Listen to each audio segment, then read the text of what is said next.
Bir ülke faiz artışına ya da faizleri düşürmeye neden ihtiyaç duyar? Faiz artışının ülke ekonomisi ve biz vatandaşlar üzerindeki etkileri nelerdir? Faiz sebep mi, netice midir? Merhaba dostlar.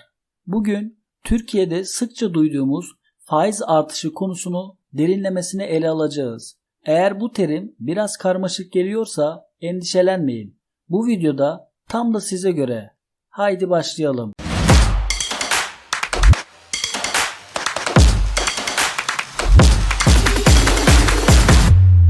Öncelikle faiz nedir?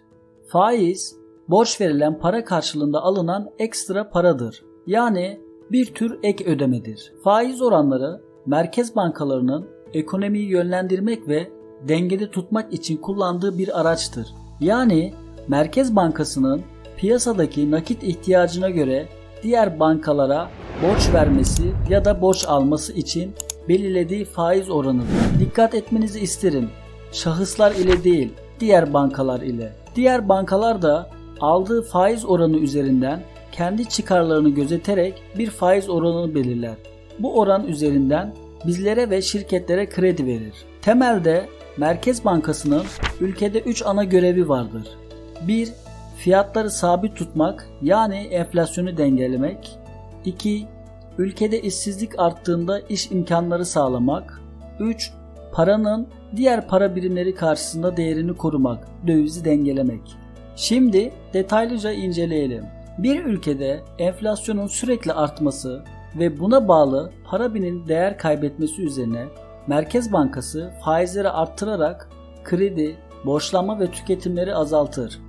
Mal ve hizmet talebi düştüğünden fiyatlarda da düşüş olur. Piyasadaki nakit talebi azalacağından para basma ihtiyacı azalır. Yan etkisi olarak işsizlik oranında artış yaşanır. Firmalar iş yapamaz hale gelir.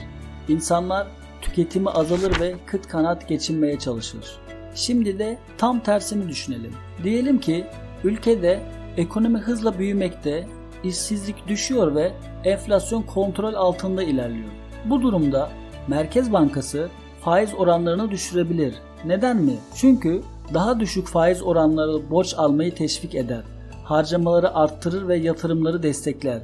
Yani kişilere ve şirketlere düşük faizli krediler sunar ve istihdam yapılmasına yönlendirir.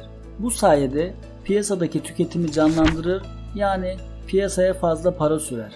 Faiz artışına bir diğer sebep ise bir ülkede dolar ve euro TL karşısında sürekli değer kazanıyorsa yine Merkez Bankası döviz kurları karşısında paranın değer kaybetmemesi için faiz puanında artışa gidebilir.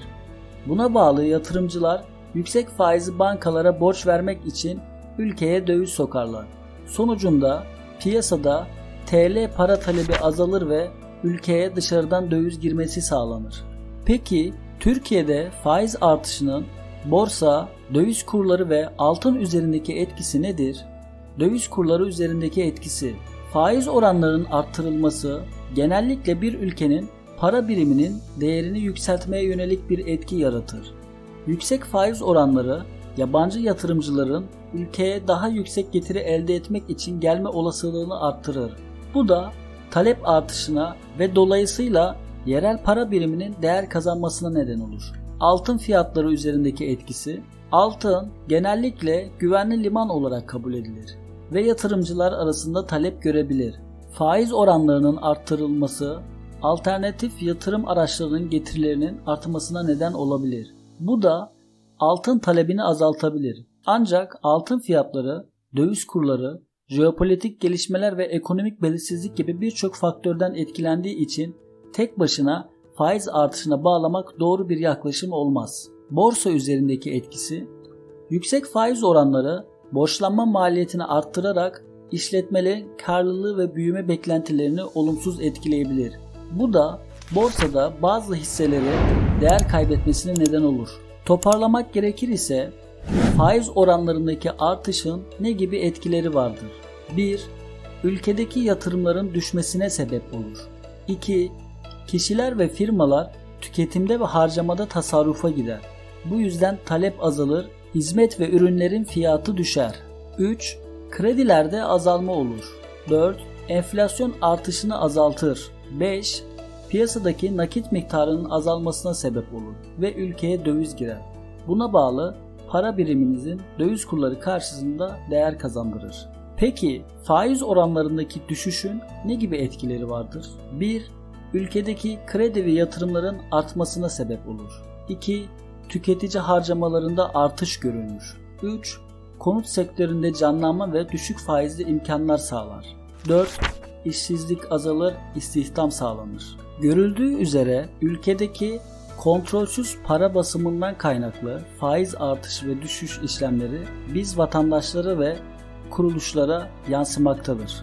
İşin asıl teması sürekli para basılmasında kaynaklıdır. Sürekli para basıldığında paranızın değeri düşer, tüketim artar, buna bağlı enflasyon oluşur, döviz kurları artış oluşur ve buna bağlı diğer faktörler devreye girer. Umarım bu video ile faiz kararları ne olduğu ve nasıl çalıştığı konusunda sizlere yardımcı olmuşumdur. Sorularınız varsa yorumlarda bana yazabilirsiniz. Sizce bankalara faiz artışıyla verilen bu paralar hangi vergiler ve kimler tarafından sağlanıyor? Gelecek nesillerimize güzel bir hayat sunmak ve doğmadan onlara borç altında bırakmamak için lütfen bu sistemi çok iyi idrak edin. Türkiye'de tüketip vergi vermediğiniz ne kaldı? Destek verdiğiniz için teşekkürler. Bir sonraki videoda görüşmek üzere, hoşça kalın.